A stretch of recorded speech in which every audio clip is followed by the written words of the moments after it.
बेटा सब लोग एक चीज ध्यान से सुन ले, पहले तो इस टॉपिक के बारे में जान ले। अपन जो टॉपिक स्टार्ट करने वाले हैं इसका नाम है पीजीबीपी। आपको फुल फॉर्म पता है क्या? फुल फॉर्म है profit and gains of business profession. आपको पता है आपके सिलेबस में सबसे इंपॉर्टेंट सब्जेक्ट है इनकम टैक्स और जीएसटी। पेपर नंबर 4 टैक्सेशन सबसे खतरनाक सब्जेक्ट भी है और सबसे इंपॉर्टेंट सब्जेक्ट भी है। अगर आपको सीए बनना है ना तो आपको एक ही सब्जेक्ट दिक्कत देने वाला है, सबसे ज्यादा दिक्कत देने वाला है टैक्सेशन। ठीक है, पेपर नंबर 4 आज आपको दिक्कत देगा इनकम टैक्स, पेपर नंबर 7 दिक्कत देगा आपको सीए फाइनल में। और कोई बच्चा अगर सीएस बन रहा है तो वहां पर भी बेटा एक ही सब्जेक्ट दिक्कत देता है टैक्स। और मैं आपको बताऊं जितने भी सब्जेक्ट हैं आपका सबसे important subject practical point of view से, मतलब जो आप एक एक लाइन पढ़ रहे हो ना वो आपके प्रैक्टिकल पॉइंट ऑफ व्यू में काम आने वाली है। प्रैक्टिकल में मतलब जैसे आप मार्केट में उतरोगे आपको एक एक लाइन जिसकी काम आने वाली है वो सब्जेक्ट है इनकम टैक्स। और मैं आपको बताऊं इनकम टैक्स में भी अगर सबसे ज्यादा कोई खतरनाक टॉपिक है तो वो है पीडीबीपी। इनकम टैक्स का अगर सबसे कोई टिपिकल टॉपिक है तो दो टॉपिक है बेटा, एक पीडीबीपी और कैपिटल गेन। सबसे खतरनाक, सबसे बड़े, और मैं आपको बता दूं प्रैक्टिकल लाइफ में सबसे ज्यादा इंपॉर्टेंट टॉपिक पूरे सीए इंटर के सिलेबस का सबसे इंपॉर्टेंट टॉपिक आज अपन स्टार्ट कर रहे हैं, profit and gains of business profession. अच्छा, आपको पता है इनकम टैक्स यहां पढ़ रहे हो कितने मार्क्स का है? 60 मार्क्स। वहां 100 है, 160 हो जाएंगे, ये तो आपको पता ही होगा। आपको पता है जो आप यहां पढ़ रहे हो ये कुछ भी वेस्ट नहीं जाने वाला आपके। आप ये पढ़ोगे सीए इंटर पास करोगे, सबसे पहले सीए इंटर ही पास करना है। इसके बाद बेटा जब आप आर्टिकलशिप में भी जाओगे ना तो भी आपको यही प्रोविजन काम आएंगे और सबसे ज्यादा कोई सब्जेक्ट काम आएगा तो वो इनकम टैक्स और जीएसटी ही है। नॉट ओनली इनकम टैक्स, पूरा का पूरा पेपर नंबर 4 सबसे ज्यादा आपके काम आएगा। और बेटा उसके बाद आपको पता है सीए फाइनल में जाओगे तो वापस से आपको यही सेम चीजें पढ़नी है, थोड़ी सी नए टॉपिक्स के साथ। मतलब ये जो पढ़ रहे हो आप ये तो पढ़ना ही है, कुछ एडिशनल टॉपिक भी आप लोगों के सामने आ जाएंगे सीए फाइनल के अंदर, paper number 7 and paper number 8 के अंदर। और ये जो टॉपिक है ना इसका वेटेज देखना आप लोग, इसका वेटेज बेटा मिनिमम 15 मार्क्स। आपको पता है इनकम टैक्स अभी 60 नंबर का है, उसमें से 15 मार्क्स का कहां से आता है? लगभग पीडीबीपी में से मिनिमम, मतलब 25% तो इस टॉपिक का यहां वेटेज है। और मैं आपको बता दूं इसका वेटेज कम नहीं होगा, सीए फाइनल में इसका वेटेज 20 हो जाएगा, मिनिमम 20 मार्क्स का। बेटा पहला question, compulsory question CA final में पीडीबीपी का आता है, profit and gains of business profession. और ये जो टॉपिक आप पढ़ोगे ना तो आपको थोड़ा सा पेशेंस रखना पड़ेगा। पेशेंस इसलिए रखना पड़ेगा क्योंकि बेटा अगले 30-35 दिन में आपको सब कुछ समझ आएगा, लेकिन आपको ये समझ नहीं आएगा कि अपन क्यों कर रहे हैं। ठीक है, वो आपको जब समझ आएगा जिस दिन मैं आपको पहला क्वेश्चन पीडीबीपी का सॉल्व करवाऊंगा, जो मैं अभी नहीं करवा सकता आपको। आपको पता है जब तक अपन एक एक सेक्शन इसका नहीं पढ़ लेंगे we can not solve question, क्योंकि हर क्वेश्चन में पूरे के पूरे सेक्शंस लगने वाले। तो अपन को पूरा पहले पढ़ना पड़ेगा, उसके बाद अपन क्वेश्चन सोल्व करेंगे। बेटा जब अपन क्वेश्चन सोल्व करेंगे ना तो आपको समझ आएगा कि यार मतलब कि अपन क्यों कर रहे थे, ये सब क्यों पढ़ रहे थे। मतलब जब तक अपन क्वेश्चन सोल्व नहीं करेंगे आपको पेशेंस रखना पड़ेगा। और जब तक मेरी मजबूरी है, आप समझ रहे होंगे कि मैं क्वेश्चन बीच में सोल्व करवा भी नहीं सकता क्योंकि इसमें होता नहीं है ऐसा। सबको क्लियर है इतनी चीज? इस टॉपिक में आपको मजा आने वाला है, बस ये ध्यान से सुनना बेटा, अल्टीमेटम है। आपने अगर क्लास मिस कर दी तो फिर मजा नहीं आएगा। और कोई बच्चा अगर ऐसा सोचे, बेटा मैं आपको बता देता हूँ क्योंकि कुछ बच्चे ऐसी गलती करेंगे, 10-15 दिन बेहतरीन पढ़ेंगे, उसके बाद पता है क्या करेंगे? उसके बाद है ना थोड़ा सा ढीलापन दिखाएंगे। और वो ढीलापन जो दिखाएंगे ना फिर वो उसके बाद जो पीडीबीपी छूटेगा अगले दिन, उसके बाद बेटा कभी वो ग्रिप में आएगा ही नहीं आपके। और उसके बाद पता है पीडीबीपी आपका धीरे धीरे फिर पूरा का पूरा पीडीबीपी छूट जाएगा। और बेटा इतना बड़ा टॉपिक है, मैं आपको बता रहा हूं, अगर छूट गया ना आप कभी रिकवर नहीं कर पाओगे क्योंकि आपके पास बिल्कुल लिमिटेड टाइम है। मैं आपको बता रहा हूं, आप लोग पता है क्या गलती करते हैं? सीए इंटर या सीए फाइनल के बच्चों, मतलब सीए वाले बच्चों के पास यार एक चीज तो होनी नहीं चाहिए कि उनके बैकलॉग हो। आप में से किस किस लोग के, मतलब किस किस के बैकलॉग है? एक चीज एक बार हाथ उठा दे मुझे। आप में से कौन ऐसा पर्सन है जिसके बैकलॉग है? किसी भी सब्जेक्ट में एक सिंगल टॉपिक भी अगर आपका छूटा है या 1-2 दिन का लेक्चर भी छूटा है, बैकलॉग्स हैं आपके। बेटा मैं आपको बता दूं, अगर आपको अच्छे से अगर सीए मतलब सीए बनना है तो आपको मैं बता दूं इस हैबिट को खत्म कर लीजिए। ये बैकलॉग नाम की चीज सीए वाले बच्चों के लिए है नहीं, लिटरली मैं आपको बता रहा हूं। जैसे मान लीजिए यार किसी बच्चे का है ना बैकलॉग लग गया पीडीबीपी के अंदर, और मैं तो आपको बता रहा हूं यार एक दिन आपने छुट्टी करी अगले दिन से लगना ही है, आपको नहीं आएगा कुछ भी समझ। फिर तो बेटा लग गया ना, आप सोचोगे कि बाद में कर लोगे, लेकिन मैं आपको बता दूं आपकी क्लास कट टू कट चलती रहेगी और आज जितनी लग रही है इससे ज्यादा बढ़ जाएगी। और आज आप सेल्फ स्टडी भी कम कर रहे हो, आगे आपको सेल्फ स्टडी भी ज्यादा करना पड़ेगी। बेटा आज अगर आपका पीडीबीपी छूट गया ना तो आप कभी भी सीए इंटर में पीडीबीपी नहीं पढ़ पाओगे। और अगर आपको पीडीबीपी पढ़ना भी होगा ना, क्योंकि मैंने आपको बताया कि सबसे इंपॉर्टेंट टॉपिक तो पीडीबीपी है, अगर आपको पढ़ना भी होगा तो आपको इस लेवल का एक कोई दूसरा टॉपिक छोड़ना पड़ेगा, जैसे कि कैपिटल गेन। बेटा कैपिटल गेन भी इतना ही बड़ा टॉपिक है, अगर आपका पीडीबीपी आज छूट गया ना तो या तो आप पीडीबीपी कभी नहीं कर पाओगे या फिर आपको कोई सा दूसरे टॉपिक को सेक्रीफाइस करना पड़ेगा उसको करने के लिए, क्योंकि आपके पास टाइम तो बिल्कुल लिमिटेड है कट टू कट। और ये आपको कोई नहीं बताएगा, मैं आपको बता रहा हूं बेटा, बिल्कुल कभी बैकलॉग बनाने, मतलब सीए स्टूडेंट के पास बैकलॉग तो होनी ही नहीं चाहिए। इसीलिए तो क्लास में बोला जाता है कि रेगुलर रहें। और मैंने तो शायद पहले भी बोल दिया था कि यार इनकम टैक्स में तो कोई भी छुट्टी चलेगी ही नहीं। तो यार इस टॉपिक का वेटेज आपके लिए कितना होने वाला है, 35 नंबर का लगभग। सीए इंटर और सीए फाइनल मिला के 35 नंबर का same as it is topic आपका होने वाला है। अब बेटा सब लोग ध्यान से सुनना। आप पता है आपने एक चीज पढ़ी थी, हेड्स ऑफ इनकम। कितनी हेड्स होती है? 5 हेड्स होती है। कौन कौन सी होती है बच्चे? Sir first is salary, second is house property, third is PDBP, फिर कौन सी होती है? Capital gain, income from other sources. और ये चैप्टर कौन सा है आपको पता है? Chapter number, this is chapter number 4 of your syllabus. This is chapter number 4 of your syllabus. सब बच्चे मेरे वर्ड्स पे ध्यान देना। ये जो चैप्टर नंबर 4 है ना, पूरा इनकम टैक्स, मतलब चैप्टर नंबर 1 2 3 5 6 7 8 9 10 जितने भी चैप्टर हैं उन सबसे ज्यादा बड़ा, मतलब उन सबको मिला के ये टॉपिक उनसे बड़ा है।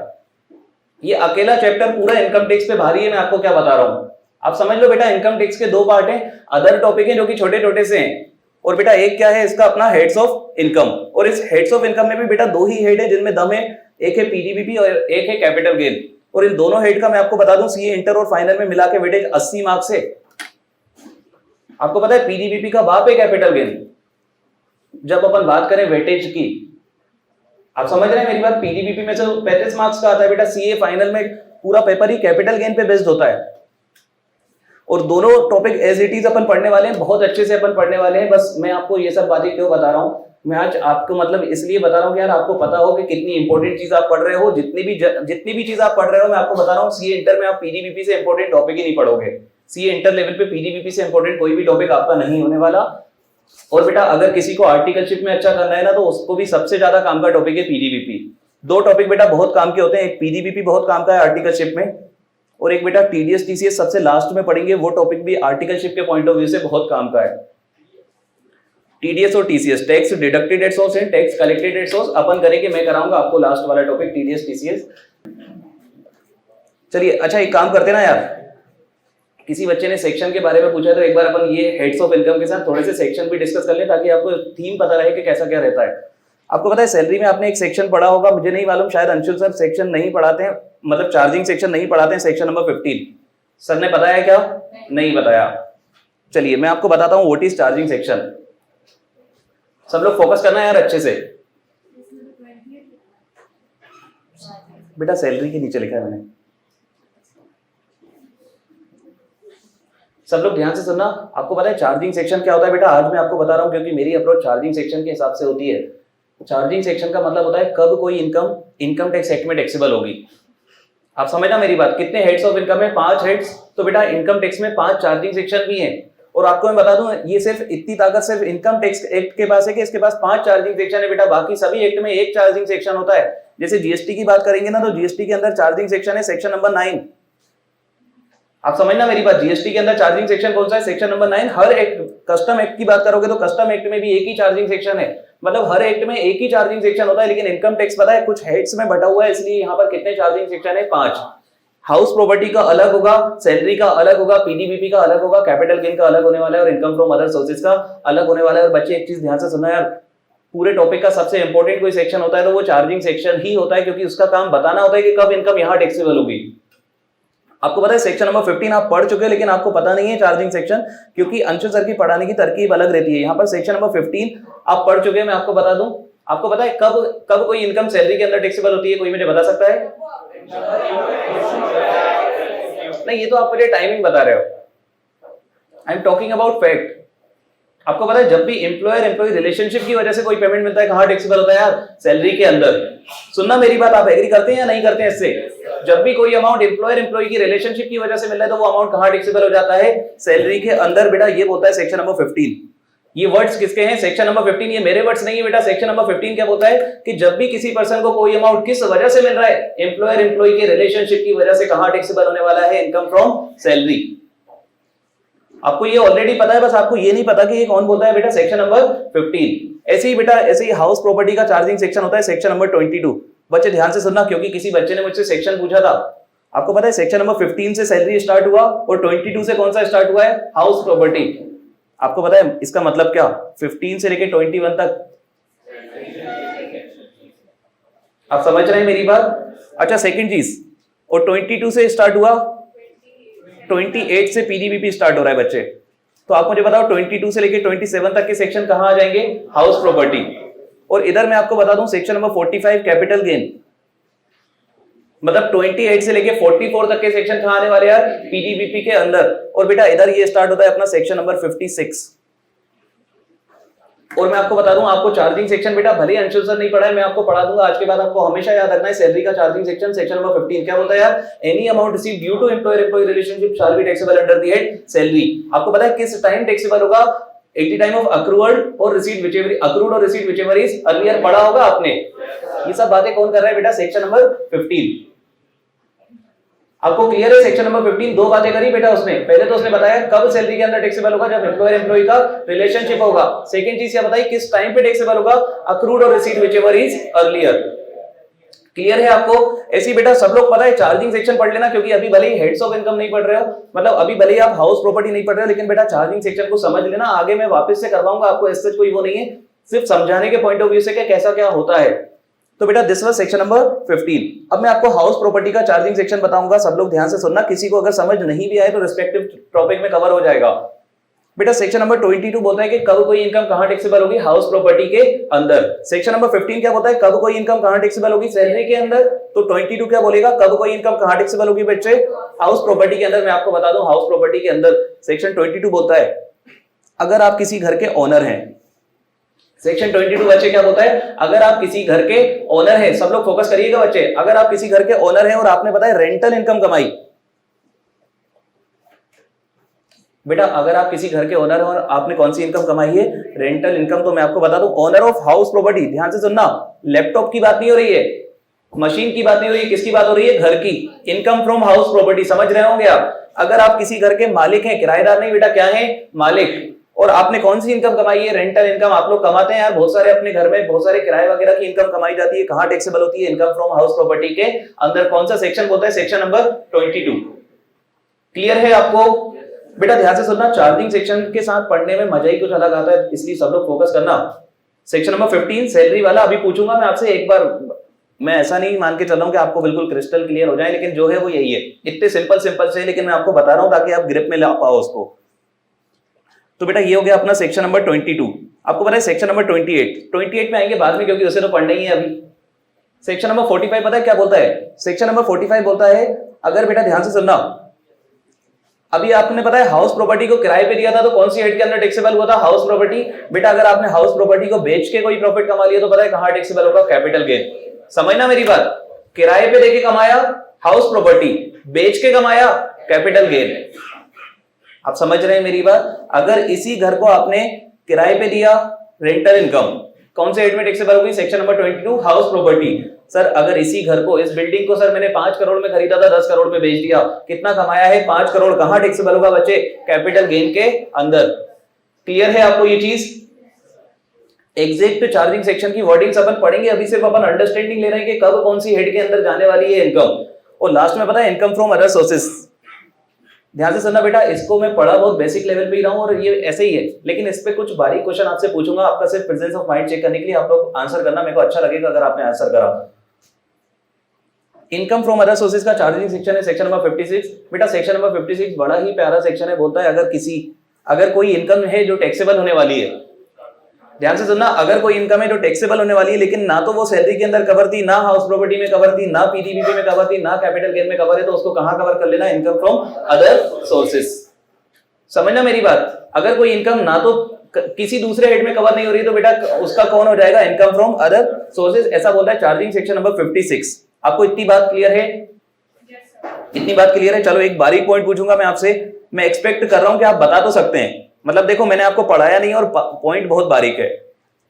I am just testing you कि आपका प्रेजेंस ऑफ माइंड कितना है, क्योंकि बेटा होना चाहिए, चलना चाहिए दिमाग, चलना नहीं चाहिए, दौड़ना चाहिए सी लेवल पर। चलिए पहली चीज, आपको बेटा गिफ्ट मिला, आपको गिफ्ट मिला, ध्यान से सुनना मेरी बात, आपको गिफ्ट मिला क्या वो सैलरी में टैक्सेबल होगा? नहीं। क्या वो हाउस प्रॉपर्टी में टैक्सेबल होगा? नहीं। क्या वो पीडीबीपी में टैक्सेबल होगा? गिफ्ट लेने का किसी का भी बिजनेस होता नहीं है आजकल। और बेटा कैपिटल गेन में टैक्सेबल होगा क्या? नहीं। क्या कहां टैक्सेबल होगा? Income from other sources. सोच लीजिए एक बार, अभी भी सोच समझ के आंसर करिए। आपको गिफ्ट मिला है, एक सेकेंड, आप कुछ बोलना चाहते हैं? हाँ खड़े हो जाए। रिलेटिव से मिला होगा तो एग्जेम्प्ट होता है, ठीक है, वेरी गुड। शादी में मिला हो तो भी एग्जेम्प्ट होता है। मेरे ही वर्ड मुझे ही चिपकाए जा रहे हैं। हाँ अच्छा, शादी में दूल्हा दुल्हन को जो मिला है वो नहीं, वो तो मैंने बताया था बेटा, वो तो आप पता है बहुत अच्छे से पढ़ोगे आगे। अभी मैं आपको क्या बता रहा हूं, ध्यान से सुनना। गिफ्ट के बारे में मैं तो आपसे पूछ रहा हूं किस हेड के अंदर टैक्सेबल होता होगा गिफ्ट, आप मुझे बताइए ना। पूरी क्लास एक मत होके बताए कि हाँ कौन से हेड में टैक्सेबल होता होगा गिफ्ट।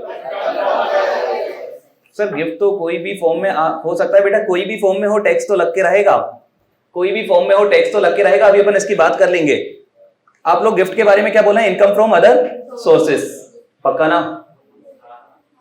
मैं आपको बता रहा हूं बेटा, ध्यान से सुनना। गिफ्ट जनरली कहां टैक्सेबल होता है? Income from other sources. लेकिन आप सोचिए ना, अगर आपको गिफ्ट मिला होता है एम्प्लॉयर से, अरे एम्प्लॉयर से गिफ्ट मिला है, कोई हर किसी को थोड़ी देता है एम्प्लॉयर, उसने आपको दिया है क्योंकि आप उसके क्या थे? एम्प्लॉय। सेक्शन नंबर 15 क्या बोलता था? Any amount received due to employer employ relationship shall be taxable under the head salary. अगर आपको गिफ्ट एम्प्लॉयर से मिला है तो कहां टैक्सेबल होगा? सैलरी के अंदर, due to charging section number 15। आप बारीकी को समझिएगा बच्चे, उस एक लाइन में गहराई है। सेक्शन नंबर 15 ने क्या बोला था? कोई भी अमाउंट अगर आपको किस वजह से मिल रहा है? एम्प्लॉयर एम्प्लॉय की रिलेशनशिप की वजह से। तो यार अमाउंट कोई भी हो, चीज कोई भी हो, कहां टैक्सेबल होगी? सैलरी के अंदर। सबको मेरी बात क्लियर है? अरे यस और नो? तो बच्चे नॉर्मली गिफ्ट कहां टैक्सेबल होगा? आईएफओएस के अंदर। लेकिन अगर एम्प्लॉयर से मिला तो सेक्शन नंबर 15 उसको कहां टैक्सेबल कर देगा? सैलरी के अंदर। आपको सबको क्लियर है ये चीज? तो बेटा मैं आपको ये 5 चार्जिंग सेक्शन बताने वाला था, मैंने आपको बता भी दिए एक बार, सिर्फ क्योंकि मैंने डिस्कस किया है इतने लेवल पे। तो एक काम करते ना, एक बार मुझे सिर्फ बता दीजिए, अभी कोई रेलेवेंस नहीं है उसका, लेकिन फिर भी बता दीजिए ना यार। मैं एक काम करता हूँ ना, सेक्शन नंबर 28 कौन सा चार्जिंग सेक्शन था? 28 पीडीबीपी का था। बेटा नाम तो याद ही रखना कम से कम, है ना? Section number 28 पीडीबीपी। अच्छा section number 56 income from other sources. बच्चे इनकम फ्रॉम अदर सोर्सेस मतलब इनकम फ्रॉम अदर सोर्सेस में इनकम कब टैक्सेबल होगी? सर जब कभी भी कोई भी टैक्सेबल इनकम किसी दूसरी हेड में नहीं जा रही होगी तो कहां चली जाएगी? Income from other sources. एक बारीक एग्जांपल दूं अगर आप चाहो तो? बहुत ज्यादा बारीक होगा? नहीं, एक्चुअली होता क्या है कि अभी इस लेवल पे ना आप इतने इमेच्योर होते हैं ना, मतलब इनकम टैक्स में या किसी, मतलब इनकम टैक्स में तो पर्टिकुलरली, कि मेरे को भी डर लगता है कि यार ज्यादा बारीक बता दिया तो दिक्कत ना हो जाए। चलो आप लोग तैयार हो एक बारीक क्वेश्चन के लिए? इसको हटा ही देता हूं मैं। अभी बेटा मैंने आपको बताया था एक ओनर है हाउस प्रॉपर्टी का और रेंटल इनकम है, कहां टैक्सेबल होगी? Income from house property. Clear था सबको? बेटा मान लीजिए इस ये जो ओनर है ना, ये है मिस्टर मास, और इन्होंने एक प्रॉपर्टी पता है किराए पे दी है, रेंट पे दी है, किसको दी है? मिसेस मास को। सब लोग फोकस करिएगा अच्छे से, मैं बहुत शानदार आपको एग्जांपल बता रहा हूं और बारीक है। मिस्टर मास ने प्रॉपर्टी किसको किराए पे दी है बेटा? मिसेस मास को। हिम्मत देखी, किराए पे दी है प्रॉपर्टी। अच्छा ये जो मिसेस मास है ना, इन्होंने प्रॉपर्टी को आगे किराए पे दे दिया। एक सेकंड, इनकी हिम्मत देखिए आप। सब लोग सोचना समझना बात को। प्रॉपर्टी कौन किराए पे देता है बेटा? जिसकी प्रॉपर्टी होती है। क्या कभी भी टेनेंट किराए पे देता है? नहीं। अगर टेनेंट ने किराए पे दी, मान लीजिए दे दी, बेटा केस देख लो, मैंने इसीलिए जानबूझ के ऐसा केस बनाया। मिसेस मास ने प्रॉपर्टी आगे किराए पे दे दी XYZ को। XYZ लिमिटेड एक कंपनी है जिसको उन्होंने प्रॉपर्टी किराए पे दे दी। आपको पता है यहां पर ये जो रेंट मिस्टर मास कमाएंगे ये कहां टैक्सेबल होगी? आप मुझे बताएंगे। मिस्टर मास जो रेंट कमा रहे हैं sir, this will be taxable according to section number 22। और कहां टैक्सेबल हो जाएगा? Income from house property. बेटा यहां पर मिसेस मास भी तो रेंट कमा रही है, this will be taxable under income from other sources. Very good बेटा, वेरी गुड। ये कहां टैक्सेबल होने वाला है? इनकम फ्रॉम अदर सोर्सेज, क्योंकि सेक्शन नंबर 22 ने बताया था हाउस प्रॉपर्टी में टैक्सेबल करने के लिए आपको उसका क्या होना पड़ेगा? ओनर। क्या यहाँ पर मिसेस मास ओनर है? नहीं है सर, तो ये इनकम कहां टैक्सेबल होने वाली है? Income from other sources. Very good. आप लोगों ने मेरे बताने से पहले बताया तो मुझे बहुत अच्छा लगा। चलिए सब लोग ध्यान से सुनेंगे। अब अपन स्टार्ट करते हैं बेटा पीडीबीपी। अब अपन लोग तैयार हैं? बिल्कुल तैयार हैं आप लोग? चलिए बेटा मैं आपको बता दूं, पीडीबीपी का चार्जिंग सेक्शन सबसे यूनिक है। सबसे यूनिक चार्जिंग सेक्शन है, और ऐसा क्यों मैं आपको बताऊंगा अभी। आपको पता है बाकी सभी चार्जिंग सेक्शन है ना छोटी छोटी सी बात बता के चले गए थे कि अगर ऐसा ऐसा हो तो हाउस प्रॉपर्टी, अगर ऐसा ऐसा हो तो सैलरी, अगर कहीं नहीं फॉलो कर रहा हो तो इनकम फ्रॉम अदर सोर्सेज। अरे यस और नो? आपको पता है सेक्शन नंबर 28 पीडीबीपी ने ऐसी छोटी मोटी बात नहीं करी बेटा, इसने तो लिस्ट दे दी हमें कि अगर इनमें से कुछ भी हो रहा है तो कहां टैक्सेबल हो जाएगा, पीडीबीपी के अंदर एक स्पेसिफिक लिस्ट दे दी। मैं आपको बता दूं टोटल 11 आइटम्स है। टोटल कितने आइटम है बेटा? 11 आइटम है, और आज अपन को चार्जिंग सेक्शन ही पढ़ना है। सेक्शन नंबर 28 सबसे बड़ा चार्जिंग सेक्शन है। कोई भी चार्जिंग सेक्शन इतना बड़ा नहीं है जितना ये है, और मैं आपको बता रहा हूं कोई आपको पैनिक करने की जरूरत नहीं है। You don't need to learn it, आपको लर्न करने की जरूरत नहीं है, फिर भी आपको लर्न हो जाएगा। देखना अभी सेक्शन नंबर 28 मैं करवाऊंगा ना, वो रिस्पॉन्सिबिलिटी तो मेरी है। Section number 28 charging section of पीडीबीपी, क्या आप स्टार्ट कर सकते हैं? चलिए देखिए लिखा क्या है, सिर्फ एक फर्स्ट वर्ड बस आपको पढ़वा रहा हूं। Following income shall be taxable under the act PDBP. मतलब नीचे दी हुई, बच्चे सब लोग ध्यान से सुनना अब एक एक बात को, नीचे दी हुई सभी इनकम कहां टैक्सेबल होने वाली है यार? पीडीबीपी के अंदर। क्या लिखा है? वर्ड क्या लिखा है? Following income shall be taxable under the act PDBP. तो यार सब लोग ध्यान से सुनेंगे। सबसे पहली चीज पता है क्या लिखी है? एनी प्रॉफिट और gain arising from business profession. पहले अपन है ना इसको डिस्कस कर रहे हैं, पहले अपन सिर्फ डिस्कस कर रहे हैं, बाद में अपन इसको मतलब पहले सिर्फ अपन समझ रहे हैं, बाद में फिर अपन पढ़ेंगे इसको अच्छे से। क्या लिखा है यार? एनी प्रॉफिट और gain arising from business profession. क्या आपको ये ऑलरेडी पता था कि ये कहां टैक्सेबल होने वाली है? बिजनेस पीडीबीपी के अंदर। अरे इसका मतलब है बेटा, इस लाइन का मतलब है कि अगर मेरा कपड़ों का बिजनेस है तो कपड़ों के बिजनेस से मैं जो भी प्रॉफिट कमाऊंगा वो पीडीबीपी के अंदर टैक्सेबल होगा। क्या ये आपको ऑलरेडी पता है? यस। बस सर दिक्कत इतनी है कि हमें सिर्फ यही पता है, हमें सिर्फ यही पता है कि एनी प्रॉफिट और गेन अराइजिंग फ्रॉम बिजनेस और profession shall be taxable under the act PGBP. बेटा यहां पर कुछ और चीजें हैं, यहां पर कुछ और चीजें आप सब लोग फोकस करना अच्छे से। पहली चीज लिखा है profit on sale of import entitlement licence. आपको पता है सरकार इंपोर्ट करने पे रिस्ट्रिक्शंस लगाती है, किस किस को पता है ये चीज? बेटा रिस्ट्रिक्शन इंपोर्ट करने पे होते हैं, रिस्ट्रिक्शन कभी भी एक्सपोर्ट करने पे नहीं होते हैं, उल्टा होता है। एक्सपोर्ट को तो सरकार बोलती है कि आप एक्सपोर्ट करो, हम आपको बेनिफिट्स देंगे, लेकिन जब आप इंपोर्ट करते हो ना तो सरकार आप पे पता है एक भारी भरकम इंपोर्ट ड्यूटी लगा देती है। आपको पता है ऐसा क्यों करती है? किसी को पता है ऐसा?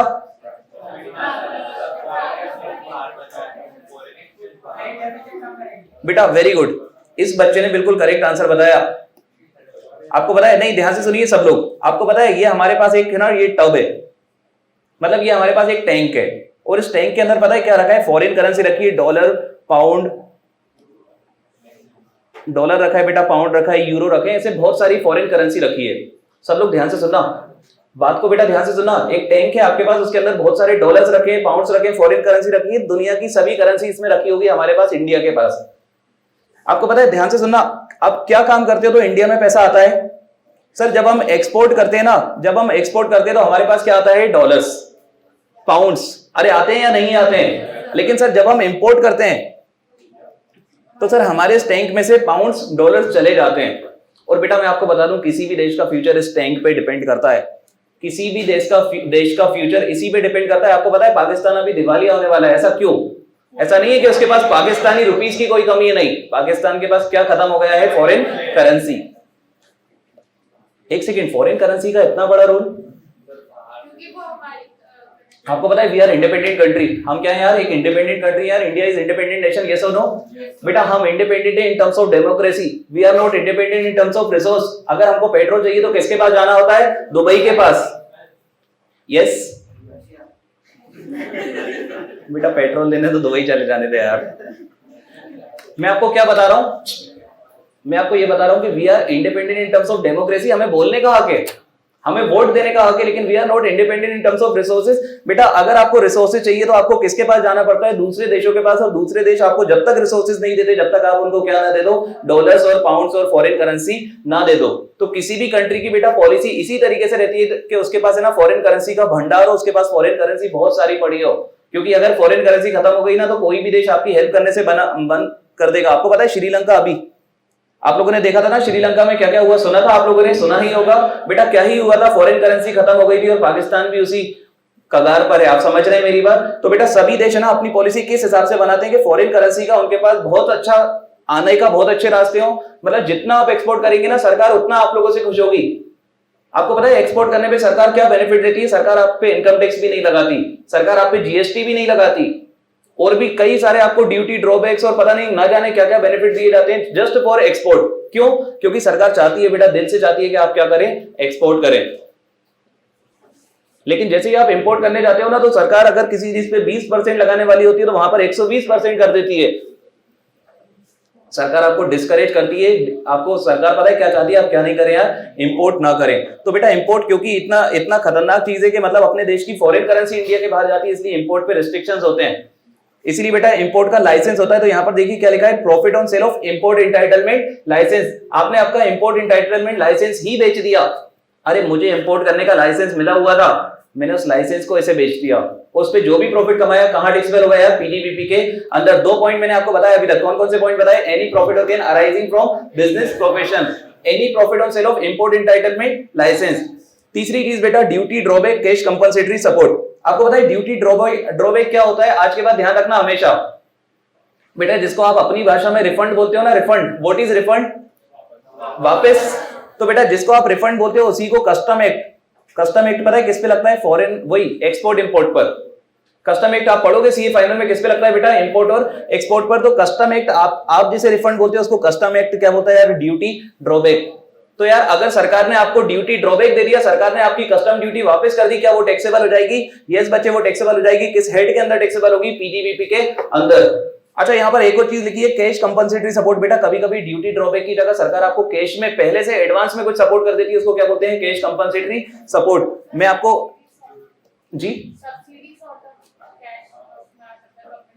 लेकिन बेटा ये सब्सिडी वो वाली सब्सिडी नहीं है, कस्टम एक्ट से आ रही है। इसका कहीं ना कहीं आप ये समझ लो, ये जो ड्यूटी ड्रॉबैक है ना, इससे ही रिश्ता है। बस सरकार ने ड्यूटी ड्रॉबैक बाद में देती है, कैश कंपनसेटरी सपोर्ट पहले दे देती है।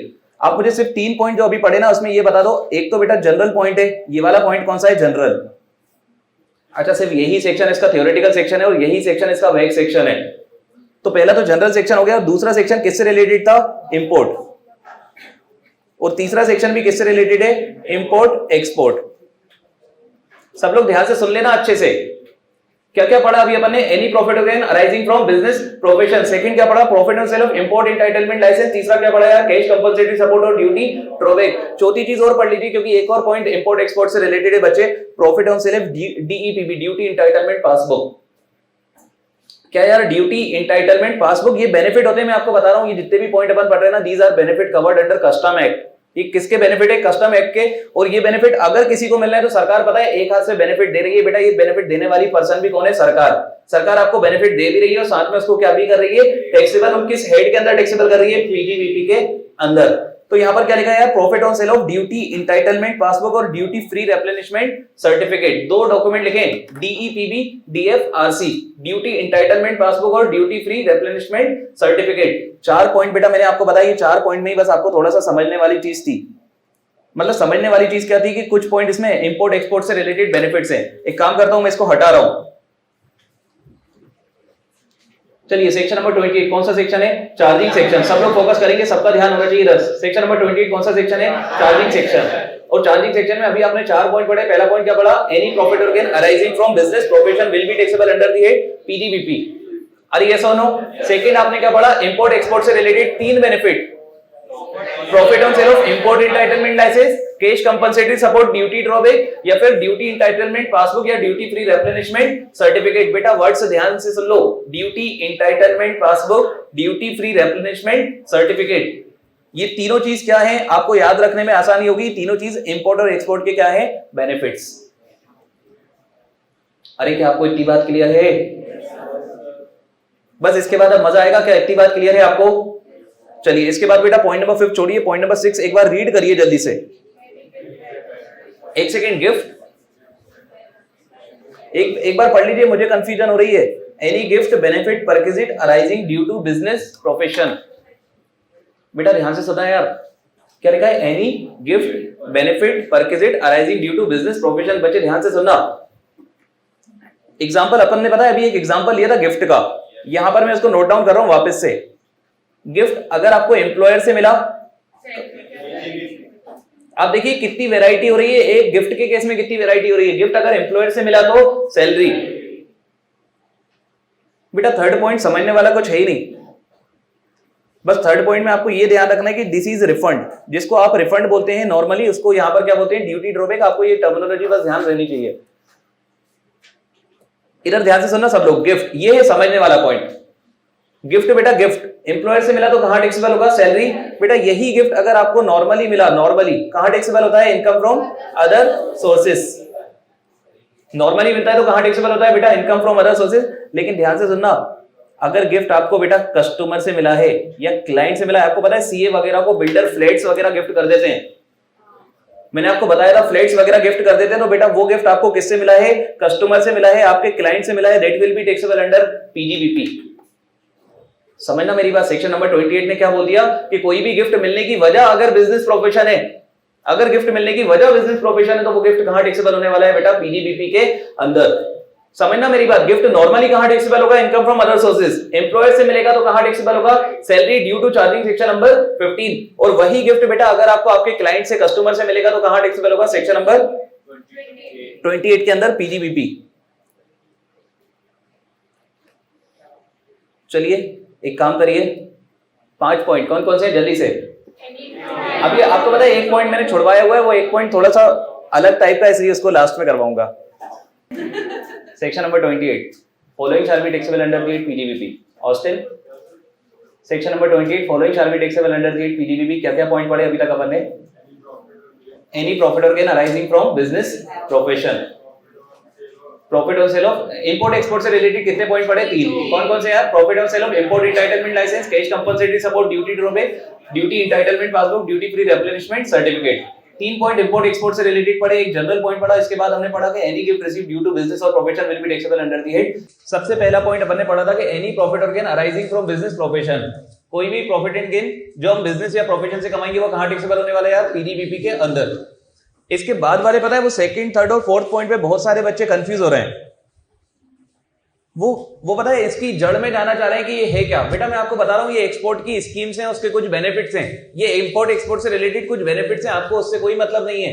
आपको पता है क्या मतलब है कि अगर आपने ये सब कर लिया ना तो वो कहां टैक्सेबल होने वाला है? पीजीबीपी के अंदर। ध्यान से सुनिएगा सभी लोग। पहला पॉइंट क्या है? एनी प्रॉफिट और gain arising from business profession. फिर है ना सेकंड, थर्ड, फोर्थ पॉइंट पता है किससे रिलेटेड है? इंपोर्ट एक्सपोर्ट, जिसमें पहला पॉइंट है profit on sale of import entitlement licence.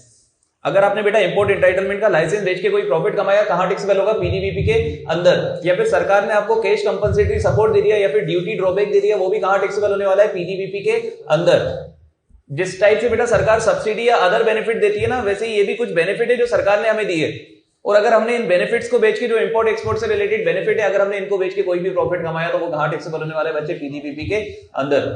जैसे कि एक मैंने आपको बताया था ड्यूटी एंटाइटलमेंट पासबुक और ड्यूटी फ्री रिप्लेनिशमेंट सर्टिफिकेट। आपको पता है, आपको सिर्फ ये वर्ड से ध्यान देना चाहिए। मतलब सीधी सी बात है, कभी एग्जाम में आपके सामने आ जाए ड्यूटी एंटाइटलमेंट पासबुक या फिर ड्यूटी ड्रॉबैक, तो आपको याद आना चाहिए कि सेक्शन 28 में लिखा था ये।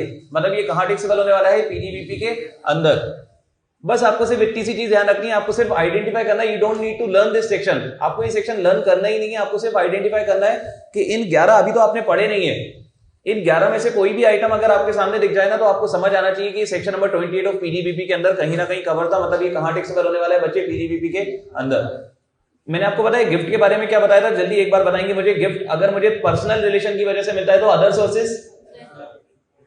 गिफ्ट मुझे पर्सनल रिलेशन की वजह से मिलेगा तो कहां जाएगा बेटा? Income from other sources. अच्छा, गिफ्ट मुझे अगर एम्प्लॉयमेंट की वजह से मिलेगा तो सैलरी। गिफ्ट मुझे बिजनेस प्रोफेशन की वजह से मिलेगा तो पीजीबीपी। मतलब आप समझ रहे हैं ना, गिफ्ट तो एक ही है बेटा, डिपेंड कर रहा है मिल किससे रहा है। अलग अलग इनकम, अलग अलग हेड के अंदर वो क्या हो रहा है? टैक्सेबल। सबको इतनी बात क्लियर है बेटा? गिफ्ट शादी पे मिला हुआ एग्जेम्प्ट होता है, रिलेटिव से मिला हुआ एग्जेम्प्ट होता है, ये अपन पढ़ेंगे बारीकी से इनकम फ्रॉम अदर सोर्सेज के अंदर। अभी के लिए तो आप ध्यान रखो कि नॉर्मल गिफ्ट कहां जाएगा? आइए फर्स्ट, एम्प्लॉयर से मिला तो सैलरी, और बेटा बिजनेस प्रोफेशन, क्लाइंट से मिला तो बिजनेस प्रोफेशन।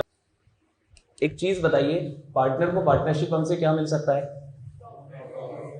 प्रॉफिट मिलता है। बेटा प्रॉफिट तो सबसे लास्ट चीज होती है, उससे पहले पता है क्या मिलता है? सैलरी मिलती है। और क्या मिलता है? Interest, interest on capital. कभी कभी बोनस और कमीशन भी मिलता है। बेटा सीधी सी बात है, अपन ही मालिक है, अपन ही अलग अलग नाम से निकाल रहे होते हैं।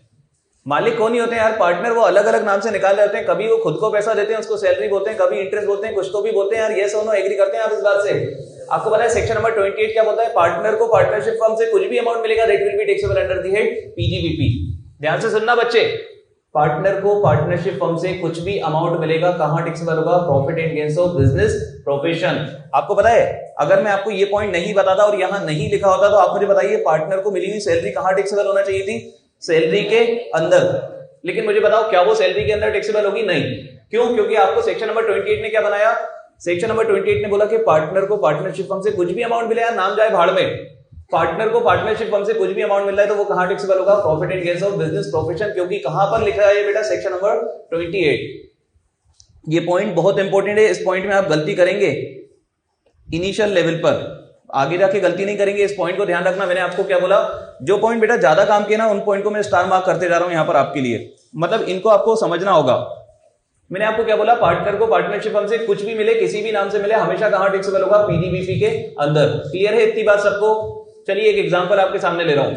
मान लीजिए बेटा अपन सबने ना एक पार्टनरशिप फर्म बनाई और आप लोगों को मैंने सैलरी पे करी, कहां टैक्सेबल होगी? सैलरी के अंदर। आप मतलब आप पार्टनरशिप फर्म के पार्टनर हो, आपको उससे सैलरी मिल रही है, वो कहां टैक्सेबल होगी? पीजीबीपी के अंदर। बस क्लियर रखना इस बात को। अच्छा, सिर्फ सैलरी टैक्सेबल होगी या कोई भी अमाउंट कुछ भी नाम से मिले, सभी अमाउंट कहां टैक्सेबल होंगे? पीजीबीपी। इसके बाद बेटा आप लोगों को पता है, आप लोगों ने इनकम टैक्स पढ़ा, आपको इनकम टैक्स पढ़ के बहुत मजा आया। आप लोगों ने पता है इनकम टैक्स मुझसे पढ़ा और फिर मेरे ही सामने एक कोचिंग क्लासेस खोल ली। ध्यान से सुनना आप लोगों ने मुझसे पढ़ा और मेरे ही सामने कोचिंग क्लासेस खोल ली और बेटा आप मुझसे भी आगे निकल गए। आप मुझसे भी आगे निकल गए। पहले मेरे पास 1000 स्टूडेंट थे, आपके पास आज 10,000 स्टूडेंट है और मेरे पास सिर्फ 100 स्टूडेंट बचे। तो आपको क्या मैं डूबता हुआ दिख रहा हूं? यस और नो? ध्यान से सुनना। आप मेरे स्टूडेंट हो बेटा, करोगे आप ये मेरे साथ? तो आपने इधर ध्यान से सुनना, क्योंकि मैं डूब रहा था। मैंने आपको पता है, मैंने आपको नॉन कॉम्पीट फी पे करी। मैंने आपसे बोला कि आप ना एक काम करो, इस कोचिंग को भोपाल में नहीं खोलोगे, आपको दुनिया में जहां जाके खोलनी है खोल लो। आप भोपाल में नहीं खोलोगे, मैं इसको इस चीज के लिए आपको 10 करोड़ रुपए पे कर रहा हूं। आपको मैं 10 करोड़ रुपए पे कर रहा हूं कि आप भोपाल में कोचिंग नहीं खोलोगे या फिर एमपी में कोचिंग नहीं खोलोगे या फिर आप कोचिंग ही नहीं खोलोगे। इसको क्या बोलते हैं बेटा? जो मैं आपको पे कर रहा हूं इसको क्या बोलते हैं? नॉन कॉम्पीट फी। मेरे कॉम्पिटिटर को मैं रिस्ट्रिक्ट कर रहा हूं। आप समझना, मैं अपने कॉम्पिटिटर को एलिमिनेट करने की कोशिश कर रहा हूं। तो ध्यान से सुनना बेटा, मैंने यहां पर आपको 10 करोड़ रुपए की जो नॉन कॉम्पीट फी पे गई है ना, सेक्शन नंबर 28 बोलता है कि non compete fee shell also be taxable under the head PGBP. तो मुझे बताइए मेरे हाथ में टैक्सेबल होगी या आपको मिलने वाले के हाथ में टैक्सेबल होगी? मेरे हाथ में नहीं बच्चे, मैंने आप लोगों को 10-10 करोड़ रुपए की क्या पे करी है? नॉन कॉम्पीट फी। तो that will be taxable in your hand. किस हेड के अंदर टैक्सेबल होने वाली है? Profit and gains of business profession. इसको कभी भी भूलना मत यार, नॉन कॉम्पीट फी को। क्लियर है मेरी बात? नॉन कॉम्पीट फी कहां टैक्सेबल होने वाली है? पीडीबीपी के अंदर। अच्छा, आप पता है आप में से बहुत सारे लोग जिम वगैरह जाते होंगे। अभी अपन सबको कंपाइल कर लेंगे, कोई दिक्कत नहीं है, पहले समझ लो बातों को। आप लोग जिम वगैरह जाते होंगे तो जिम में आप पता है मेंबरशिप पे करते हैं, मेंबरशिप फीस। ऐसे बेटा अपन अगर स्विमिंग पूल या किसी भी इस टाइप की ऑर्गेनाइजेशन में जाते हैं जहां अपन मेंबरशिप फी पे करते हैं, तो बेटा आपको पता है वो जो मेंबरशिप फी होती है ना, वो जो ऑर्गेनाइजेशन हमसे मेंबरशिप फी रिसीव कर रही है वो भी कहां टैक्सेबल होने वाली है? पीजीबीपी के अंदर। तो इस पॉइंट को तो आप जिम के उससे याद रखोगे। अगर बेटा आप जिम वगैरह जा रहे हो और मेंबरशिप फी पे कर रहे हो तो जो मेंबरशिप फी पे जिम को कौन से हेड के अंदर टैक्स लगने वाला है? पीजीबीपी के अंदर। क्लियर है आपको ये बात? जो भी मेंबरशिप फी होगी बेटा वो कहां टैक्सेबल हो जाएगी? पीजीबीपी के अंदर। इसके बाद 2 पॉइंट और हैं, 2 पॉइंट और समझना पहले इसको। अभी मैंने कंपाइल नहीं करवाया बेटा, अभी सिर्फ एक बार डिस्कस कर रहा हूं आपके सामने। जी बोले।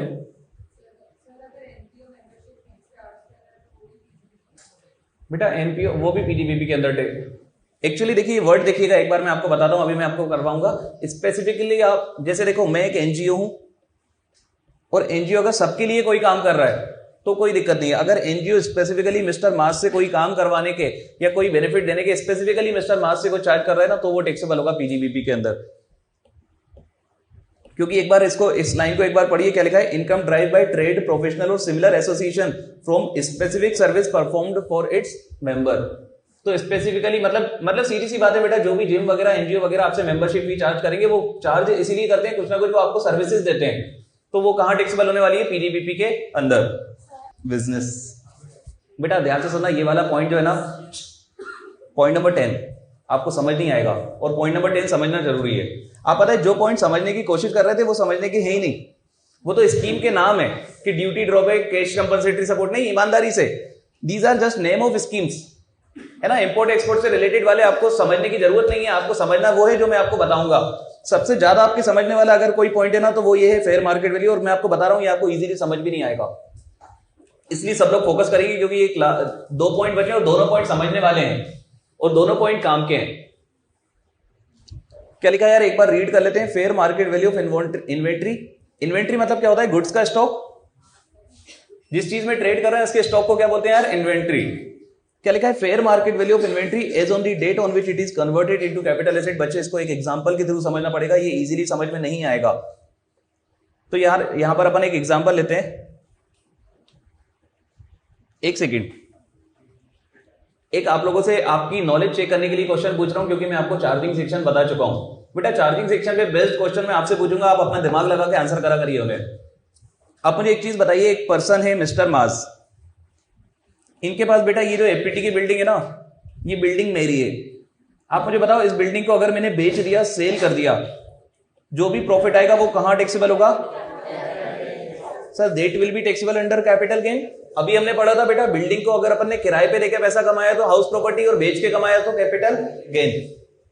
एग्री करते हैं इस बात से? बेटा ध्यान से सुनना, यही पर्सन मिस्टर मास की जगह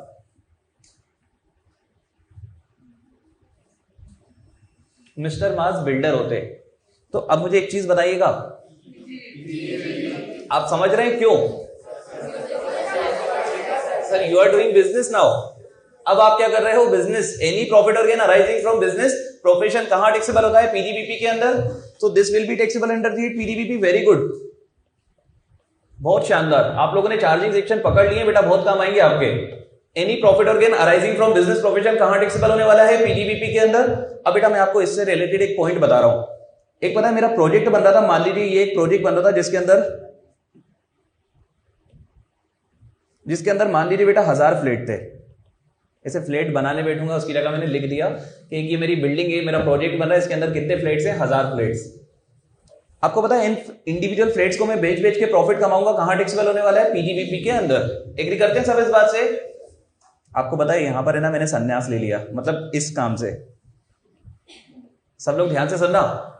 क्या कभी कभी ऐसा हो सकता है कि बिल्डर अपना काम, बिल्डर वाला काम छोड़ दे? हो सकता है वो बेटा, मैं बिल्डर था सीए बनने से पहले, अब मैं बन गया सीए, तो अब मैंने अपनी प्रैक्टिस स्टार्ट कर दी। और आपको पता है कोई भी चार्टर्ड अकाउंटेंट कोई बिजनेस नहीं कर सकता, या तो उसको बिजनेस करना पड़ेगा, या तो उसको जॉब करना पड़ेगी, या फिर वो प्रैक्टिस कर सकता है। कोई भी एक काम कर सकता है। तो अब मुझे क्योंकि प्रैक्टिस करनी है, तो मैंने पता है बिल्डर वाले काम को छोड़ दिया। सब लोग ध्यान से सुनना। आपको पता है ये जो मेरे पास स्टॉक रखा है, ये मेरे पास स्टॉक है बेटा, ये मेरे पास स्टॉक है। स्टॉक आप सब समझते हैं इन्वेंट्री है।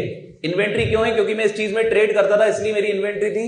बेटा मान लीजिए आज 31 जुलाई है और 31 जुलाई को मैंने ये बिजनेस बंद कर दिया, तो आपको पता है जितनी भी मेरी इन्वेंट्री रखी है ना, ये मेरी ट्रांसफर हो जाएगी कैपिटल एसेट। अरे जितनी भी मेरी इन्वेंट्री रखी है बेटा, आज भी फ्लैट ही रहेगा, लेकिन कल तक मैं उसको इन्वेंट्री बोलता था, आज क्या बोलूंगा उसको? Capital asset. समझना मेरी बात को। कुछ हुआ नहीं है, ऑन पेपर कुछ नहीं हुआ बेटा, सिर्फ सोचा है। सोचा पता है क्या है? आज तक मैं बेचता था, आज से बेचना बंद कर रहा हूं। अरे बिल्डर था मतलब बेचता था, आज से बेचना बंद कर रहा हूं। सिर्फ सोच लेने पे सरकार ने टैक्स लगाया आपके ऊपर। मैं आपको बता रहा हूं, ध्यान से सुनना सब लोग। अगर आपका स्टॉक इन ट्रेड या फिर आपकी इन्वेंट्री कन्वर्ट हो जाती है कैपिटल एसेट में, कब कन्वर्ट होगी ये आपको क्लियर है? जब भी आप बिजनेस वगैरह बंद करोगे तो जो भी आपका स्टॉक होगा वो किस में कन्वर्ट हो जाएगा? कैपिटल एसेट में। तो बेटा अगर आपका इन्वेंट्री कैपिटल एसेट में कन्वर्ट हो जाता है ना, तो सरकार बोलती है सेक्शन 28 के अंदर हम उसको टैक्सेबल कर देंगे। पीजीबीपी के अंदर सरकार बोल रही है कि हम इस स्टॉक को, बेटा ध्यान से सुनना, इंप्लाइड बोल रही है सरकार ऐसा, हम इस स्टॉक को डीम टू बी सोल्ड मान लेंगे।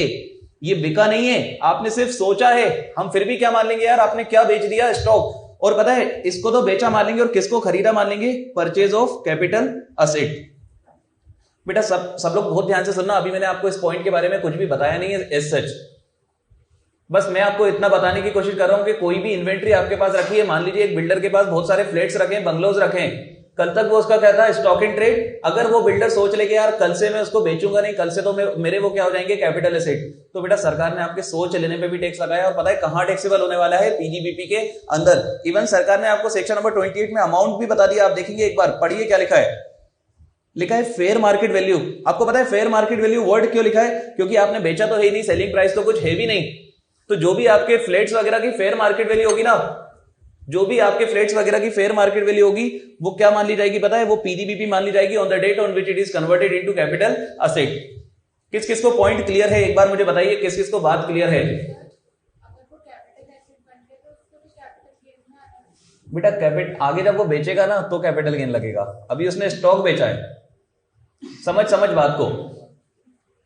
एक एग्जांपल वापस से लेंगे बेटा, मान लीजिए ये अपनी बिल्डिंग है, ये एक कॉम्प्लेक्स था अपना जिसके अंदर अपन ने 100 शॉप्स बनाई थी। अपन इन शॉप्स को पता है बेचते थे, ठीक है, अपन इन शॉप्स को बेचते थे, बिक नहीं रही थी, मान लीजिए बिक नहीं रही थी, तो पूरी की पूरी 100 शॉप अपने पास रखी थी। अपन ने क्या करा कि किराए पे दे दी, और अपन ने सोच लिया आज के बाद बेचेंगे नहीं, किराया बहुत शानदार मिल रहा है, अपन तो अब इसको कैसे ही चलाएंगे बेटा किराए पे। तो आप मुझे बताइए कल तक वो शॉप मेरी क्या थी, स्टॉक इन ट्रेड। क्या मैंने आज उसको कैपिटल एसेट सोच लिया है, मान लिया है? यस। सरकार ने आपके सोच लेने पे, मान लेने पे टैक्स लगा दिया, और सरकार ने पता है क्या बोला, जो भी स्टॉक इन ट्रेड की, जो भी 100 फ्लैट्स की, 100 शॉप्स की जो भी फेयर मार्केट वैल्यू होगी उस पर क्या लगने वाला है, टैक्स लगने वाला है। किस दिन लगने वाला है, जिस दिन आपने ऐसा सोचा। कितनी वैल्यू पे लगेगा बेटा, वैल्यू भी बताई हुई है, फेयर मार्केट वैल्यू। तो आपको ये वर्ड, ये सेंटेंस आपको ध्यान रखना पड़ेगा, fair market value of inventory on which it is converted into capital asset. किस किस को बात क्लियर है बेटा, किस किस को बात क्लियर है, एक बार और हाथ उठाएंगे क्योंकि ये पॉइंट बहुत काम का है, मैं आपको बता दूं। सर कैपिटल एसेट तो stock in, capital asset to stock in trade बेटा अपन वो कैपिटल गेन में पढ़ेंगे, capital asset to stock in trade capital gain में पढ़ेंगे। कोई बच्चा बोला है सर उल्टा भी तो हो सकता है। अरे कल तक बेटा सैफ अली खान की बहुत सारी प्रॉपर्टी भोपाल के अंदर है, लेकिन क्या वो बिल्डर है, क्या वो बेच रहा है उनको? नहीं हो सकता है, लेकिन कल को वो आके बेटा हो सकता है, एक फिल्में तो चलती नहीं है, हो सकता है आके वो बिल्डर बन जाए भोपाल में। तो आप मुझे बताओ क्या उसका capital asset stock in trade में कन्वर्ट हो जाएगा? यस। अरे यस और नो? उस केस में पता है कैपिटल गेन में टैक्स लगेगा। अभी कहां टैक्स लग रहा है? पीडीपीपी के अंदर बेटा लाइन बिल्कुल क्लियर है, वजह बिल्कुल क्लियर है। कैसे कैसे वर्ड्स निकलते हैं मुंह से, वजह बिल्कुल क्लियर है। आप मुझे बताइए यहां पर आपने किसको सोचा है? इन्वेंट्री को आपने कैपिटल एसेट सोचा है, तो बेटा इन्वेंट्री सोल्ड मान ली गई। इन्वेंट्री को सरकार ने क्या मान लिया कि इन्वेंट्री आपने बेच दी, और जब भी आप इन्वेंट्री बेचते हो तो कहां पर टैक्सेबल होती है? पीडीपीपी के अंदर। और बेटा क्योंकि इन्वेंट्री कन्वर्ट होकर कैपिटल एसेट बनी है, तो सरकार ने पता है परचेज ऑफ कैपिटल एसेट मान लिया कि आपने क्या खरीद लिया है? कैपिटल एसेट खरीद लिया है। इन्वेंट्री को बेचा माना गया है और कैपिटल एसेट को खरीदा माना गया है। इन्वेंट्री को बेचने पे टैक्स लग जाएगा पीडीपीपी के अंदर, कैपिटल एसेट को खरीदा है तो बेटा आज कुछ नहीं होगा, जब आगे बेचोगे तो शायद इस पे भी टैक्स लगेगा। समझ रहे हो मेरी बात? यस और नो? बहुत शानदार पॉइंट है आपका। चलिए एक काम करते हैं, इसको डिस्कस करेंगे अभी, और इसको डिस्कस करेंगे। पहले तो एक काम करते हैं, इस पे से 2 मिनट आगे बढ़ते हैं, इस पर होल्ड नहीं होना है अपन को। पॉइंट नंबर 11 बेटा, अगेन एक शानदार पॉइंट, पॉइंट नंबर 11 बेटा अपन को है ना, अपन मान लीजिए मिलिट्री वाले, मतलब इंडियन मिलिट्री को 1000 कार्स की जरूरत थी या फिर 1000 ट्रक्स की जरूरत थी, और अपन ने पता है कॉन्ट्रैक्ट करा था। ध्यान से सुनना इस पॉइंट को, अगेन एक एग्जांपल से समझेंगे। अपने जो मोदी जी है ना, मोदी जी ने बेटा टाटा मोटर्स को ऑर्डर करा कि आप मुझे 1000 ट्रक्स दीजिए। और ये जो 1000 ट्रक्स अपन को चाहिए थे ना, ये अपन को इसलिए चाहिए थे क्योंकि अपन पाकिस्तान पे अटैक करने वाले थे किसी एक पर्टिकुलर डेट पे जो डिसाइडेड थी। ध्यान से सुनना मेरी बात, अपन को 1000 मिलिट्री ट्रक्स की जरूरत थी। अपन ने किसको ऑर्डर दिया है? टाटा ट्रक को। और हमने टाटा ट्रक से बोला था कुछ भी हो जाए आप हमें ट्रक है ना 31 जुलाई 2023 को दे देना। कुछ भी हो जाए, किसी भी सर्कमस्टेंस में आप हमें ट्रक कब दे देना? 31 जुलाई 2023 को, क्योंकि हमें आगे कुछ, मतलब हमारा कुछ आगे यूज रहा होगा यार, हमने भी किसी को कमिट किया होगा। तो यहां पर 31 जुलाई 2023 को ट्रक किसको मिलना चाहिए थे बेटा? मोदी जी को। अरे यस और नो? यहां पर है ना, यहां पर अपन एक काम करते हैं ना, यहां पर अपन बीच में थोड़ा सा चेंज करते हैं, रुको। मोदी जी ने ऑर्डर पता है किसको दिया था? माज को। और माज ने किसको दिया था? टाटा मोटर्स। ध्यान से सुनना, यहां पर माज एक मीडिएटर पार्टी है। मोदी जी ने ऑर्डर किसको दिया बेटा? माज को। और मिस्टर माज ने ऑर्डर किसको दिया? टाटा मोटर्स को, क्योंकि ट्रक वगैरह कौन ही बनाता है यार? टाटा मोटर्स। तो यहां पर 1000 ट्रक का ऑर्डर दिया, और बेटा मोदी जी ने बिल्कुल क्लियर कर दिया था कि 31 जुलाई को ट्रक मिल जाना चाहिए। तो यहां पर मैं आपको बता दूं, किसी वजह से ट्रक तो बनके तैयार हैं बेटा, ट्रक तो बनकर तैयार है, लेकिन मैं आपको बता दूं ट्रक के अंदर टायर्स नहीं है। क्या बिना टायर्स के ट्रक कोई काम कर पाएंगे? आप मुझे बताइएगा, क्या बिना टायर से तो ये ट्रक भले ही बनके तैयार है, क्या ये कोई काम कर पाएंगे? नहीं। आपको पता है इसकी वजह से नुकसान किसको हो सकता है? मिस्टर माज को। अरे टाटा मोटर की विफलता की वजह से नुकसान किसको हो सकता है बेटा? मिस्टर माज को। तो आपको पता है इस केस में शायद कॉन्ट्रैक्ट वगैरह के केस में आप कंपनसेशन वगैरह चार्ज करते हो, वो ऑल्टरेशन ऑफ कॉन्ट्रैक्ट या फिर नोवेशन, वो इतने सारे जो आपने चीजें पढ़ी होंगी, तो आप क्या चार्ज करोगे यार? कंपनसेशन। क्यों चार्ज करोगे बेटा? यहां पर मिस्टर माज को कुछ नुकसान हो जाएगा, किसकी वजह से? टाटा मोटर्स की वजह से। तो आप जो कंपनसेशन चार्ज करेंगे ना मिस्टर माज, वो पता है कहां टैक्सेबल होने वाला है? पीजीबीपी के अंदर। Any compensation received on account of termination और modification of contract shall also be taxable under the head PGBP. तो एक काम करते हैं, पहले तो अपन को देखिए, पहले तो अपन एक काम करते हैं, सेक्शन नंबर 28, सब लोग ध्यान से सुनिएगा अच्छे से इधर, मतलब ध्यान से सुनिएगा नहीं, आपको पार्टिसिपेट करना है इस बार। समझ तो अपन लेंगे, समझने की कोई दिक्कत नहीं है। सेक्शन नंबर 28 क्या बोलता है यार, following shall be taxable under the PGBP. देखते हैं अपन को कितना क्या याद है बेटा, जो सोता को देखा ना उसी से पूछने वाला हूं। Section number 28, following shall be taxable under the PGBP, जिसमें पहला पॉइंट हमने क्या देखा, एनी प्रॉफिट और gain arising from business profession. Second क्या देखा, इंपोर्ट एक्सपोर्ट से रिलेटेड 3 पॉइंट, कौन कौन से यार, import entitlement licence, cash compensatory support, duty drawback, duty entitlement passbook और ड्यूटी फ्री रिप्लेनिशमेंट सर्टिफिकेट। फिर पता है फिर हमने क्या देखा, any gift receive due to business profession, वो भी कहां टैक्सेबल होगा, पीडीपीपी के अंदर। सब लोग प्लीज पार्टिसिपेट करेंगे। Any gift receive due to business profession कहां टैक्सेबल होगा, पीडीपीपी के अंदर। फिर मैंने आपको बताया कि अगर जिम वगैरह अपने मेंबर से कोई भी मेंबरशिप फी चार्ज करते हैं तो वो भी कहां टैक्सेबल होने वाला है, पीडीपीपी के अंदर। बच्चे पार्टनर को पार्टनरशिप फर्म से कोई भी अमाउंट मिलेगा कहां टैक्सेबल होगा, पीडीपीपी के अंदर। अरे आपके पास अगर इन्वेंट्री रखी थी, अगर आपने उसको कैपिटल एसेट में कन्वर्ट कर लिया तो भी क्या टैक्स लगने वाला है, यस सर। किस हेड में लगने वाला है बेटा, पीडीपीपी। किस अमाउंट पे लगने वाला है, फेयर मार्केट वैल्यू। और बेटा अगर आपका मॉडिफिकेशन या टर्मिनेशन हो जाए कॉन्ट्रैक्ट का और उसकी वजह से आपको कोई भी कंपनसेशन मिलेगा, वो भी कहां पर टैक्सेबल होने वाला है, profit and gains of business profession. मुझे ऐसा लग रहा है एक पॉइंट में से बेटा नॉन कॉम्पिट फी, नहीं नॉन कॉम्पिट फी तो वो अभी मिस हो गया। नॉन कॉम्पिट फी भी अगर आपको मिली तो कहां टैक्सेबल होने वाली है, पीडीपीपी के अंदर। व्हाट इज नॉन कॉम्पिट फी, मैंने आपको बताया था, आप अपने कंपटीशन को एलिमिनेट करने के लिए अगर कोई फीस चार्ज करते हो, जैसे कि मान लीजिए अंशुल सर मुझे या फिर मैं अंशुल सर को कोई फीस अगर देते तो बेटा वो क्या हो जाएगा, नॉन कॉम्पिट फी। कहां टैक्सेबल होने वाली है, पीडीपीपी के अंदर। क्लियर है आपको इतनी बात, सबको क्लियर है बेटा। एक पॉइंट अभी अपना मिस हो रहा है, मैंने आपको बताया नहीं एक पॉइंट। एक पता है ये वाला पॉइंट अपना मिस हो रहा है, any amount receive by employer under keyman insurance policy. बेटा अगर ध्यान से सुनना आप लोग, अगर आप कीमैन इंश्योरेंस पॉलिसी वगैरह कराते ना, कीमैन मतलब समझ रहे ना, जो मेन पर्सन होता है, जैसे रिलायंस ने मुकेश अंबानी का करवा दिया। अरे खतरा रहता है ना यार, अगर मुकेश अंबानी को कुछ हो जाए तो आपको पता है रिलायंस के शेयर की वैल्यू अचानक गिर जाएगी, होता है ऐसा। तो यहां पर पता है अपन अपने कीमैन इंश्योरेंस का कभी कभी क्या करवा सकते हैं, इंश्योरेंस। तो क्या लिखा है, any amount receive by employer under keyman insurance policy. बेटा ध्यान से सुनना, आपने अपने एम्प्लॉयर ने अपना खुद का कीमैन इंश्योरेंस पॉलिसी करवाया है और उसका कोई भी क्लेम मिलता है, क्योंकि अमाउंट रिसीव लिखा है, प्रीमियम की बात नहीं हुई बेटा, जो भी बेनिफिट मिलेगा ना, जो भी क्लेम मिलेगा इंश्योरेंस कंपनी से, वो कहां टैक्सेबल होने वाला है, पीडीपीपी के अंदर। अब बेटा कुछ बच्चे बोल रहे हैं कि सर ये नॉन कॉम्पिट फी तो इलीगल हो जाएगा। एक चीज मैं आपको बता दूं, कंपटीशन एक्ट 2002 पढ़ोगे आप सीए फाइनल में, कंपटीशन एक्ट 2002 पढ़ोगे आप सीए फाइनल में। बेटा वो इलीगल जब होता है, जैसे मान लो दो ही कंपनी थी, वोडाफोन और आइडिया, और वोडाफोन ने आइडिया को उठा लिया, तो क्या कोई भी इंडिया में फिर उसके अलावा कंपनी बचेगी, नहीं बचेगी, क्योंकि दो ही कंपनी थी, अब तो एक हो गई वो, तो उसको बेटा वो इलीगल हो जाता है अकॉर्डिंग टू कंपटीशन एक्ट। आप पढ़ोगे सीए फाइनल में, ये नॉर्मली ऐसे कोई कंपटीशन होते हैं, जैसे मेरा चाय का ठेला है, सामने एक और ठेला है, मैंने उसको 200 रुपए देके थोड़ा सा आगे करवा दिया, तो that is not illegal. Clear है आपको इतनी बात? अरे यस और नो? एक काम करिए यार, अब मजा नहीं आया मुझे। सेक्शन नंबर 28 एक बार आप लोग मुझे प्लीज जल्दी से बताएंगे, सेक्शन नंबर 28 जल्दी। नहीं पहले तो रुक जाओ एक सेकंड। सेक्शन 28 तो कभी भी पूछ लूंगा, रुक जाओ, क्वेश्चन ही चेंज कर रहा हूं। एक अगेन बेटा चार्जिंग सेक्शन से रिलेटेड क्वेश्चन पूछूंगा, और इस बार देखना गारंटीड बोल रहा हूं आप गलत करेंगे।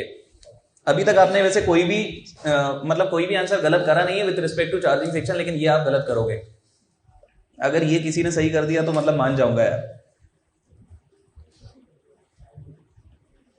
एमपी एमएलए होते हैं यार अपने, MP MLA, member of parliament, member of legislative assembly. अरे यस और नो? बेटा एमपी एमएलए को पता है सैलरी मिलती है, किससे मिलती है पता है? सरकार। अरे ये सैलरी कौन देता है इनको? गवर्नमेंट। एग्री करते हैं इस बात से भी? तो बेटा ये जो एमपी एमएलए को सैलरी मिल रही है, ये कहां टैक्सेबल होगी, आप मुझे बता दीजिए। चार्जिंग सेक्शन नंबर 15 के अंदर टैक्सेबल होगी। ड्यू टू किस वजह से मिल रही है बेटा? ये एम्प्लॉयर एम्प्लॉय रिलेशनशिप। अबे नालायक हो, क्या आपको ये एम्प्लॉय लगते हैं? एक सेकंड बेटा, वो हो कोई भी मैं आपको बता दूं, उनका ऐसा कहना है कि we are not employ, we are representative of peoples of India, we are not employees of peoples of India. हम इंडिया के पीपल के रिप्रेजेंटेटिव है, they call themselves representative, not employ. तो मैं आपको बता दूं बेटा, इनको जो सैलरी मिल रही है ना, भले ही वर्ड सैलरी लिखा है, लेकिन that will not be taxable under the head salary. उसकी वजह आप समझ गए, they are not employ. Section number 56 के अंदर आने वाला है, सर किसी भी हेड में टैक्सेबल नहीं होगा, तो कहां चले जाएगा? Section number 56। समझ लेना बात को बेटा। आपको पता है मैंने गिफ्ट से रिलेटेड 3 केस बताए थे आपको। नॉर्मल कैपेसिटी में अदर सोर्सेस, एम्प्लॉयर से मिला तो सैलरी, और बिजनेस प्रोफेशन से मिला तो पीडीबीपी। बेटा सैलरी में भी तो 3 पॉइंट हो गए, आपने शायद ध्यान नहीं दिया। सैलरी नॉर्मल है तो सैलरी, अगर पार्टनर को मिल रही है तो सर नॉर्मल है तो सैलरी, पार्टनर को मिल रही है तो पीडीबीपी। बेटा एमपी एमएलए को मिल रही है तो, आपको पता है हर चीज की वजह चार्जिंग सेक्शन ही होता है। बहुत बारीकी होती है वो, सिंगल लाइन में बहुत बारीकी होती है बच्चे। मैं आपको बता रहा हूं सबसे हल्का चार्जिंग सेक्शन है पीडीबीपी का, क्योंकि इसने लिस्ट दे दी आपको कि यार ऐसा ऐसा होगा तो पीडीबीपी। बाकी चार्जिंग सेक्शन तो पता है एक एक लाइन बोल के चलेगा, और उन लाइन के बहुत गहरे गहरे मतलब से।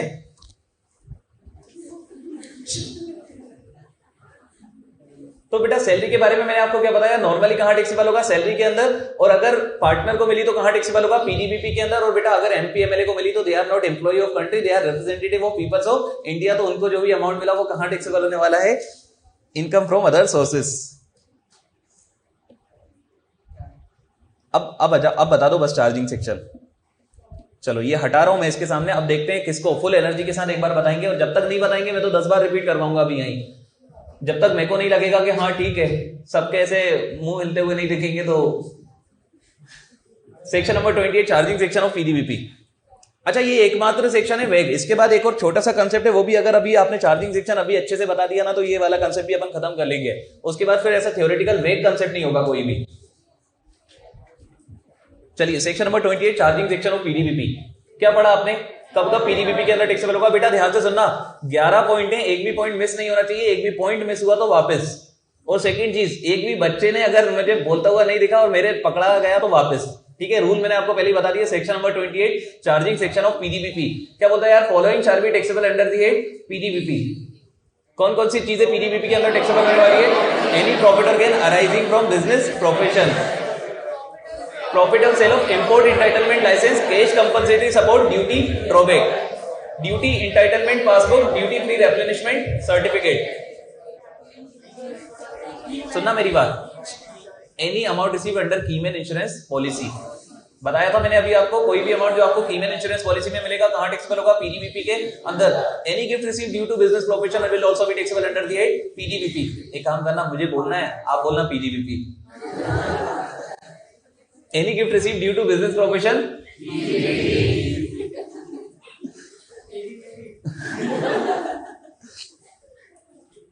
अगर बेटा कोई भी मेंबरशिप फीस वगैरह चार्ज की गई है तो वो भी,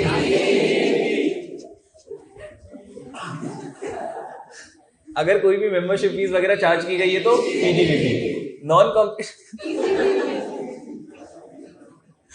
अगर नॉन कॉम्पिट फी चार्ज की है तो PGBP. Fair, very important, fair market value of inventory on the date on which it is converted into capital asset will also be taxable under the head PGBP. ये cheating कर रहे हो यार आप। चलिए इधर ध्यान दीजिएगा सभी लोग, सेक्शन नंबर 28 पीडीबीपी। बेटा फोकस करना, मैं आपको बता रहा हूं कसम से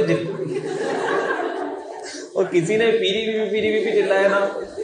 section number 28 charging section of PGBP, जल्दी से बताइए।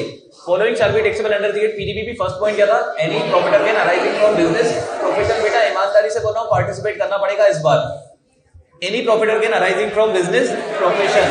सेकंड क्या देखा अपन ने, profit on sale of import entitlement licence, cash compensatory support, duty drawback, duty entitlement passbook, duty free replenishment certificate. ये सब कहां टैक्सेबल होंगे बच्चे, पीडीबीपी के अंदर। Any amount received by employer under keyman insurance policy will also be taxable under the PGBP. अच्छा gift के case में आपको क्या याद रखना है, normal case, normally other sources, normally other sources, employer से मिलेगा तो सैलरी, और बेटा बिजनेस प्रोफेशन की वजह से मिलेगा तो पीडीबीपी। क्लियर है इतनी बात भी।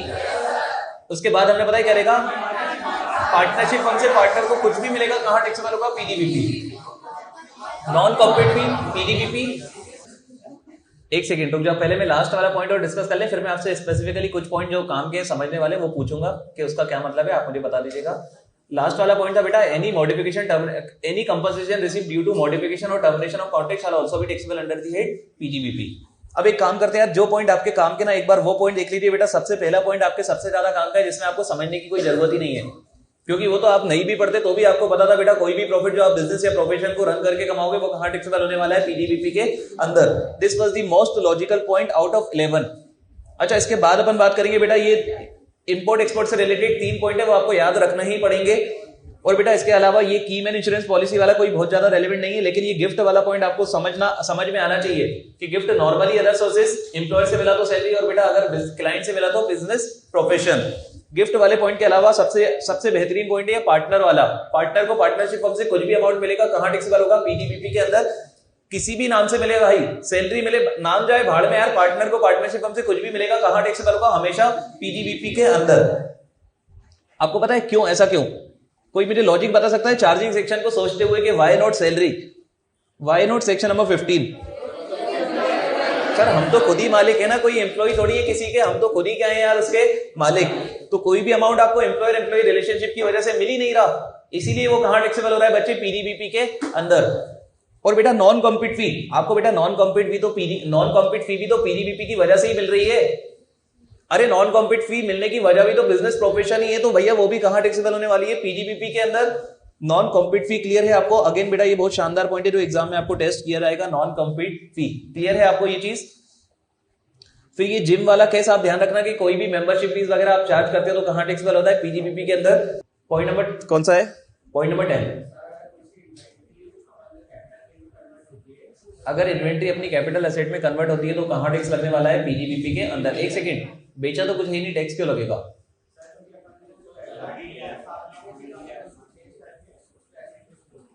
आपको पता है सरकार ने आपके सोच लेने पे इन्वेंट्री को सोल्ड मान लिया और कैपिटल एसेट को परचेज मान लिया, और इन्वेंट्री जब भी बिकती है तो कहां टैक्सेबल होती है यार? पीजीबीपी के अंदर। बस दिक्कत पता है कहां है? यहां पर सेलिंग प्राइस अवेलेबल ही नहीं है क्योंकि आपने बेचा ही नहीं है, इसलिए सरकार ने आपको यह भी बता दिया कि सेलिंग प्राइस नहीं, क्या टैक्सेबल हो जाएगा? Fair market value. अरे 100 फ्लैट्स की उस दिन फेयर मार्केट वैल्यू मान लीजिए 100 करोड़ थी, तो आपको पता है 100 करोड़ टैक्सेबल हो जाएगा किस हेड के अंदर? पीजीबीपी के अंदर। आप समझ रहे हैं मेरी बात? सबको क्लियर है? पॉइंट नंबर 10 एक बार हाथ उठा के बता दें मुझे, क्योंकि पॉइंट नंबर 10 सबसे इंपॉर्टेंट पॉइंट है। ओके अच्छा, कन्वर्ट करने का कोई प्रोसेस होता है क्या? सिर्फ सोचा है, आप समझना बेटा, सिर्फ सोचा है आपने, सिर्फ सोच लेने पे सरकार ने टैक्स लगा दिया आपके ऊपर। क्लियर है आपको ये बात?